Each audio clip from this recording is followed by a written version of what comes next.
Welcome to the chapter on operating systems.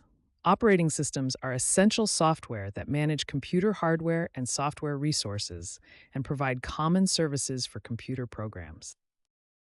In this chapter, we will explore process management, memory management, and file systems. A process is an instance of a program in execution.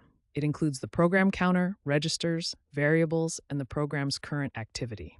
A process goes through various states during its life cycle, such as new, running, waiting, ready, and terminated. Process scheduling is a key task of the operating system. It determines which processes run when there are multiple runnable processes. The main goal is to maximize CPU utilization and ensure that all processes get a fair share of CPU time. Common scheduling algorithms include first come, first served, shortest job next, round robin, and priority scheduling. Consider three processes with the following burst times. Process 1 has 4 units, Process 2 has 3 units, and Process 3 has 5 units. If the time slice is 2 units, the round robin scheduling would proceed as follows. From time 0 to 2, Process 1 runs. From time 2 to 4, Process 2 runs. From time 4 to 6, Process 3 runs. From time 6 to 8, Process 1 runs again for its remaining 2 units. From time 8 to 9, Process 2 runs for its remaining 1 unit. Finally, from time 9 to 11, Process 3 runs for its remaining 3 units.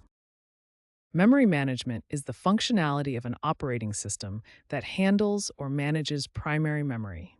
It keeps track of each byte in a computer's memory and allocates memory to processes when they need it and deallocates it when they are done. Virtual memory is a memory management technique that provides an idealized abstraction of the storage resources that are actually available on a given machine. This creates the illusion to users of a very large main memory. Paging is a memory management scheme that eliminates the need for contiguous allocation of physical memory. It divides the physical memory into fixed-sized blocks called frames and divides the logical memory into blocks of the same size called pages. The address translation from virtual to physical address is done using a page table. The formula for address translation is physical address equals page number times page size plus offset. Consider a system with a page size of 4 kilobytes. If a process generates a logical address of 13,690, we can calculate the page number and offset as follows. The page number is the floor of 13,090 divided by 4,096, which equals 3. The offset is 13,690 modulo 496, which equals 2,102.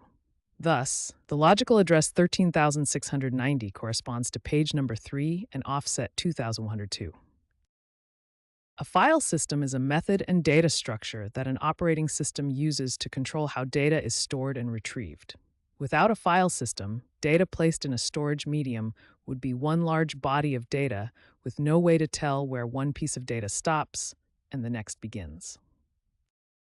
There are several methods to allocate space for files. Contiguous allocation means each file occupies a set of contiguous blocks on the disk. Linked allocation means each file is a linked list of disk blocks, which are scattered anywhere on the disk. Indexed allocation uses a special block called the index block, which contains pointers to all the blocks occupied by a file. Consider a file of size 20 kilobytes and a disk with a block size of 4 kilobytes. The file will occupy 5 contiguous blocks on the disk. If the starting block is 10, the blocks allocated will be 10, 11, 12, 13, and 14. Common operations performed on a file system include creating a new file, reading data from a file, writing data to a file, deleting a file, and appending data to the end of a file. Consider a text file named example.txt. The following operations can be performed. To create the file, use the command touchexample.txt. To read the file, use the command catexample.txt. To write data to the file, use the command echo hello world greater than example.txt. To append data to the file, use the command echo this is an example, double greater than example.txt. To delete the file, use the command rmexample.txt. By understanding these core concepts of operating systems, you will be better equipped to grasp more advanced topics and appreciate the critical role that operating systems play in the functioning of computers. Thank you for watching.